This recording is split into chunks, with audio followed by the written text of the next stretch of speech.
It's been about 3 months since I've done a portfolio update, so I feel like it'd be the perfect time to update you guys. So right now, the portfolio value is getting close to $68,000 with $8,800 in the green. We're getting pretty close to that $10,000 in the green mark, which would be a really cool milestone. So if we dive into the actual portfolio right now, so right now my biggest holding, about $36,000, is a ETF called SCHD. So what is SCHD exactly? SCHD is a U.S. dividend equity ETF. So some of its biggest holdings in this fund are companies that you all know, like Home Depot, Cisco, UPS, Chevron, Verizon, and Lockheed Martin. These are all blue chip companies that have consistently paid dividends. It's a little bit more of a conservative fund, but it also pays really high dividends, which is really what I like to see as a dividend investor, right? So that's $36,000. Then my next single stock largest position is Mastercard. So I got about $13,000 into that and 30 shares. So if we look up here, if you're unfamiliar, Mastercard, if it loads in here, Mastercard they actually don't issue credit. They're just a payment network.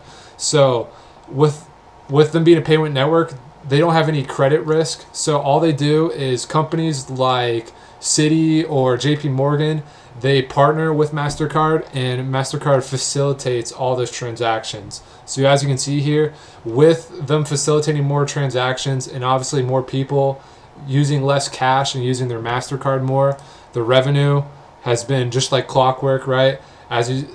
As you can probably look at your own life, right? Who uses cash anymore? So more people using their MasterCard is obviously good for MasterCard's business. And as you can see, their revenue, like clockwork, is just going up steadily. That's why it's one of my favorite investments. It's why it's obviously my largest position. And if we go to an annual here, their free cash flow is just growing like a weed, like clockwork, like I was saying, just every year consistently moving its way up.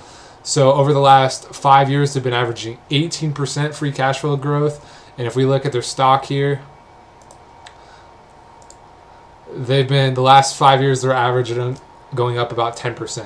So their free cash flow is actually outgrowing their share price appreciation, which is fine to see. And right now they're at a fair, reasonable value, and that's why it's one of my largest holdings. So my next largest holding is $6,000 into VICI. So VICI is a REIT that owns a lot of real estate. So its biggest flagship property that it owns is Caesar's Palace. So the company that operates out of Caesar's Palace, Caesar's Entertainment, pays VICI rent, and VICI returns that rent back to its shareholders through a dividend. So some other companies that VICI owns, or properties I should say, are like the Luxor, Mandalay Bay, MGM, the MGM Grand. If you've ever been to Las Vegas, I'm sure you're familiar with these properties, right? Park MGM, the Mirage, New York, and the Venetian. So all of these are cream of the crop properties in Vegas, and all of these tenants pay VICI rent to operate out of these buildings. So that's why it's one of my favorite. It's also a really big dividend payer, right? That's why I like it. And I think that the real estate sector is undervalued right now. So you might see some nice price appreciation with this investment and some dividend income. And we'll dive more about that dividend income later. Okay. So the next largest holding is SGov. This is basically cash. It's just short-term treasuries that pay me about $20 a month to hold it. Okay, it's about 7% of my whole portfolio. Just keeping a little bit. This is more of my emergency fund too for my everyday life. I'd rather keep it into something that's yielding over 5% than just in a checking account that's yielding 0.01%, right? And then my next largest holding, $5,000, 10 shares, is MSCI. So without getting too much into the weeds, MSCI is a company I'm sure not a lot of you have heard about. But if we dive in here, their biggest business is indexing. So what an index is, so if you ever heard of the S&P 500, that's an index. So companies like the S&P 500 is owned by a company called S&P Global. But what they do is they create this investment instrument, right, that other companies can track and use. So if you've ever invested in the S&P 500, you've indirectly supported companies like S&P Global. But this one's the biggest one in the U.S., but by far the biggest one outside the U.S. is a index owned by MSCI, and that index is the iShares Core MSCI EAFE ETF, which stands for Europe, Australia, and Far East. This one has $120 billion of assets under management, so it's a huge ETF outside the US. So if you ever to go to like Europe and talk to somebody there, their retirement fund is probably in something like this, an MSCI product. They're more of a world index, while we're more used to like the S&P 500, which is a US based index. So the world ETF is something that MSCI provides. So if we look at it here, their index subscriptions is what I was just talking about. Companies also pay to track against it, and they pay money to MSCI when they're using their index. So that's a growing business. Another part of their business is analytics. People pay them for portfolio software so they can manage their portfolio, update risk, stuff like that. Also ESG and climate ratings, companies pay them to do it.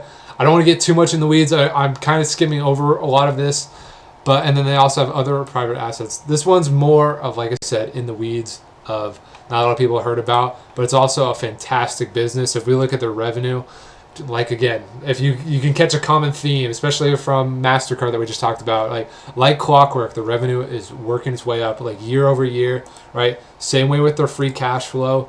I mean, it doesn't get more perfect than this. It looks like some steps, right? Every year they're making more and more and more money, and as you can see, their share price in the last 10 years is up almost 1,000% because of it, right? Obviously, past performance isn't indicative of future performance, but I really like this investment, right? It's pretty flat on the year, but I think like they're just going to be churning out profits, make more and more money each year, and they'll be able to return that money back through dividends and through share buybacks. Okay, so they've been buying the shares outstanding and decreasing that with all the money that they make. And then we got the smallest position left. We have Google, which obviously needs no introduction, right? Google, they own YouTube, Google Search, right? It's a ginormous business. We're talking about a $2.3 trillion company, right? Just like all the other companies, beautiful revenue growth, nice and growing, free cash flow growth. Last year in free cash flow, they made $70 billion, so just ginormous numbers we're dealing with here. And they actually just started paying their dividend. Back in June, they paid their first quarterly dividend ever. So that's really nice to see, especially as a dividend growth investor, right? Just beautiful chart. It's one of my smallest positions, but at the same time, I'm up over 40% on it.